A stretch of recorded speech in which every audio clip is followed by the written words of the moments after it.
What's going on, Jerome's? So, just finished up watching probably the most frustrating game of basketball that we've seen in a while. And the Wolves just sort of poop themselves. It happens against the Warriors.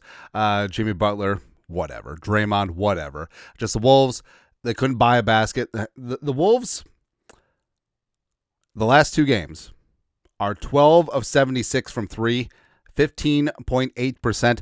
I could hit that. But I digress. It's a whole, we're not mad, we're just disappointed, also mad situation. Like, it kind of was 38-7. But, I don't know. Naz Reid is all over the place.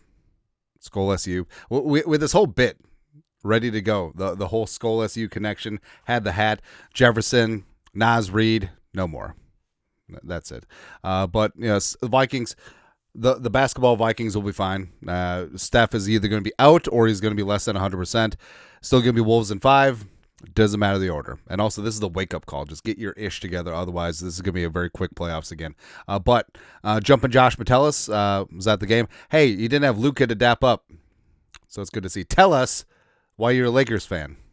I don't know. Also, Aaron Jones with Pops at the game. It's beautiful. We had courtside seats right underneath. So I would actually prefer, if we ever sit courtside, to be underneath one of the baskets because, yeah, I mean, you miss out some of the action down there, but everything is all like up close. Whereas if you're, because also I like that it's back a little ways from the floor, because if you have the floor seats like right on the floor, like mid-court, like you're under the microscope. Like every single camera angle, they see you. And I eat corn dogs or hot dogs way too suggestively because I don't want to become a meme. You know what I mean? All right. Also, just if you spill your drink or if you're like Tracy Morgan and you vomit on the sides, it's like that. It's over. It's a meme. Yeah. But Aaron Jones, great. Also, the Wolves and their 3-point shooting woes put in UTEP guard Aaron Jones from back in the day. He probably would have hit it larger than 15%. It's just so stupid, man. Anyways. Oh, yeah, football. That's what we do here. But 33rd team, which they're still doing content. I thought they fired all the content people. Anyways, but Vikings receiver room, Jefferson, stud. Addison, stud. Speedy, stud. Ty Felton, stud. Rondale Moore, Boilermaker. I don't know, but the Vikings, so knocking on all the wood. If Rondale Moore stays healthy, when Addison is off suspension, like what other receiver room goes 5 deep like this? It's kind of crazy. Felton with that speed, Jalen Speedy Naylor career year last year. Addison is a wide receiver 1 on most teams. Jefferson is transcendent. Like, honestly, this is probably the best wide receiver room in the league. I do not care who Cincinnati's wide receiver 3 through 5 is. I think that this is it. And obviously with J.J. McCarthy, you built up that offensive line, getting that running game going, and also this on top of Hawkinson, on top of Josh Oliver, who set career highs for receptions, yards, and touchdowns last year, is the best blocking tight end in the game. Baby, I think we got a stew going. It's going to be good. Also good. Diamond Dallas Turner, last year's other first-round pick. Now, a lot of people poo-poo Turner because, he only played 23% of the snaps, and he couldn't get on the field over second-team All-Pro Andrew Van Ginkel as well as Jonathan Grenard. Both having career seasons, right? Just whatever. But Turner, remember, Turner was only 21 when they drafted him. Need to fill out his body, become a 3-down player in this league. But he posted on the gram. See, McCarthy isn't the only 2024 first-round pick that could be motivational / a little cryptic on social media. So no limit doll. Being a few steps behind doesn't necessarily mean failure. Sometimes God is preparing you for a great launch. That's right. So, blah, blah, blah, blah, Jared Verse, blah, blah, blah, blah. Don't care. Swap them out. Put Turner with the Rams. Make him an automatic starter, just like they did with Jared Verse. Put Verse here with the Vikings. I mean, Verse is still behind AVG and Grenard and probably Patrick Jones second. So, it's a situational thing. And I'll take the player that's 3 years younger every single day because I think Turner has a chance to grow and show. Because remember, when Jared Verse was 21 years young, he was at Albany. Right? And Turner is here learning one of the most complex defenses in the National Football League. And I hate to keep talking about Verse in comparison to Turner, but people won't shut up about it. But either way, hey, I'm bullish on Diamond Dallas Turner, and I can't wait till he pans out on his potential, man. Also, Mark Ross of NFL.com, he believes in Turner as well. 2025 NFL season, second-year breakout candidates, Turner is listed. Turner played just 28% of the Vikings' defensive snaps in his first season. Sorry. Sometimes I get threes and eights mixed up. Finishing with 20 tackles, 3 sacks, and a pick. His path to more opportunities opened when Patrick Jones II, who had 7 sacks in 2024, left in free agency. Turner should wreak havoc on opposing quarterbacks alongside Andrew Van Ginkel and Jonathan Grenard and Brian Flores' scheme. NFL teams can never have too many pass rushers, and the Vikings clearly took that to heart when they plugged the middle of their D-line with free agent signs Jonathan Allen and Javon Hargrave. Expect Turner to benefit from all those moves in year 2 and make the huge jump head coach Kevin McCarthy has predicted. Now, also, both Kwesi and Brian Flores have talked about, yes, Van Ginkel, Grenard, and Turner will be on the field at the same time. It's sort of like when Flores first came in, is like, hey, 3 of my best defenders are Metellus, Beasley, and Harrison Smith. I'm going to have them on the field all the time. I mean, 3 pass rusher, 3 edge rusher on the field, like, it's not uncommon, right? Also, AVG's off-ball capabilities certainly could work in there. Plus, with Turner, it could be a situation where it's sort of akin to Addison and Jefferson, where Van Ginkel, Grenard, Hargrave, Allen are the composite Jefferson, where they're getting all the attention from the protection and the offensive line. All of a sudden, Turner, he singled up, doing some work, just like Addison singled up against cornerback 2s and 3s. So I think Turner's going to be about that action, boss. Something you love to see. Also, the other first-round pick in 2024, J.J. McCarthy, Vikes fan page, Jonathan James McCarthy could be Jonathan James Ezekiel Bartholomew, blah, blah, blah. McCarthy could be Balthazar. Could be participating in rookie minicamp this weekend. Ben Gessling mentioned on KFan. He says he has to double-check the rules, but wouldn't be shocked if JJ is out there if eligible. McCarthy is yet to play an NFL snap, which could give him the ability to participate. Now, there's been talk about the UDFA rookie tryouts, whether it's Tommy Hill, the corner from Nebraska, Randy Moss's kid, the wide receiver from, was it Maine?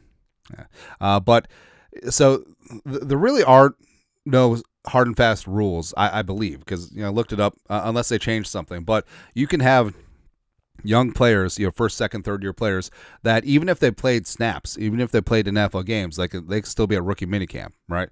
And the Vikings, they have a ton of UDFAs. They have 5 draft picks.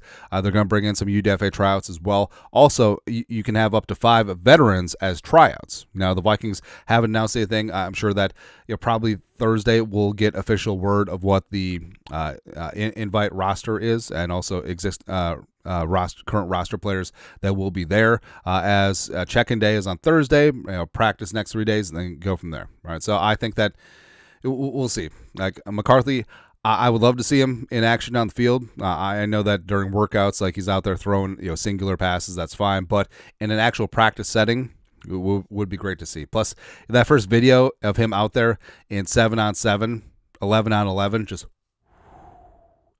let's go, man. It's going to be good. Also good. So our guy Justin Mello over at the Draft Network talking about the Vikings draft and how they made the most of the least. It happens. But he's a big fan of Donovan Jackson. The Vikings struggled to protect 2024 starting quarterback Sam Darnold. Well, part of that is Darnold hanging on the damn ball too long, especially that Lions game, ridiculous, and the Rams game. Darnold was sacked on 48 occasions last year, 4th most in the league. The interior was a consistent problem. Donovan Jackson should help stabilize the offensive line in front of rookie starter J.J. McCarthy. Jackson should start at left guard, potentially forming an elite duo, returning franchise left tackle Christian Darrisaw. Yeesh. Left side, strong side. He possesses a pro-ready skill set and should quickly thrive in O'Connell's system. And absolutely should.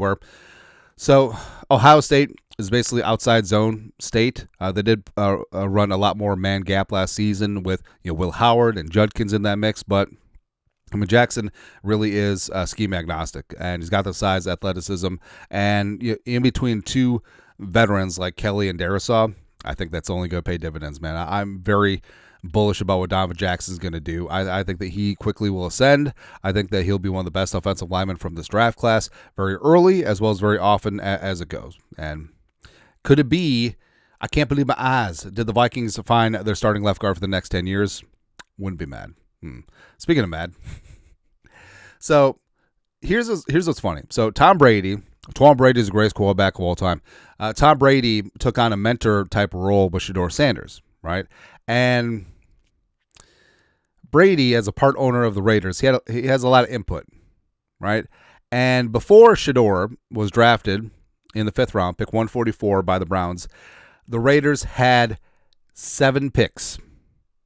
7 picks to potentially take Shedeur Sanders, but they didn't. So Brady's talking out of both sides of his mouth here.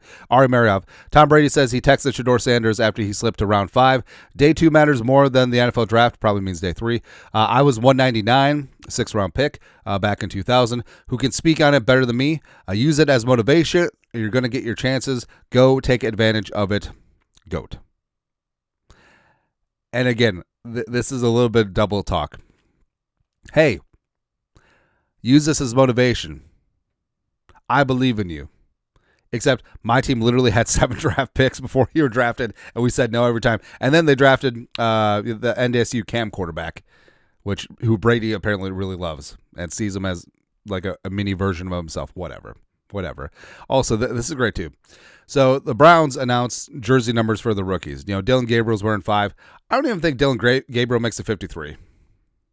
Maybe not even the practice squad. As a 3rd round pick, it's kind of surprising. But Shedeur is rocking the 12. Now, maybe it's an homage to his alleged mentor, Tom Brady, or, Deion Sanders wore 21 throughout the bulk of his career, so it's inverse of that. Numerology podcast coming soon. Also, I love when Deion played for the Ravens for a couple seasons. He wore 37 because that was his age, because he was old. But here's what's great. So Shedeur, wore number 2 at Colorado, wore number 2 at Jackson State. That's his number. But the Browns number 2 is taken by veteran wide receiver DeAndre Carter, who just signed with them this year. Now, what's hilarious about it is that Carter has no special ties as number 2. He's been 16, 14, 19, 1, 1, 82, 3, and 11 throughout his journeyman veteran career. So how does Shedeur Sanders not have the pull to get number 2 from DeAndre Carter? I don't get it, man. It's not like he's taking 2 from Jerry Jeudy or anything like that. DeAndre Carter literally has not played a snap for the Cleveland Browns and just picked 2 randomly, unless DeAndre Carter is a big Johnny Manziel or Tim Couch fan. Or maybe that's it. Maybe the Browns are just trying to say, like, hey, we do not want the curse of the deuce. So no Manziel, no Tim Couch. Although Tim Couch would have been a bad dude except for injuries. Bruce Arians was his QB coach. Come on, man. But Shedeur, I don't know. But it's just hilarious. Yeah, the prominent veteran DeAndre Carter just squatting on 2. Come on, man. Come on. Anyways, that's it. Wolves will be better because I believe in the power of SKOLSU. Let's know your thoughts, our thoughts, comment section. You guys are the best to do. Skol, production value.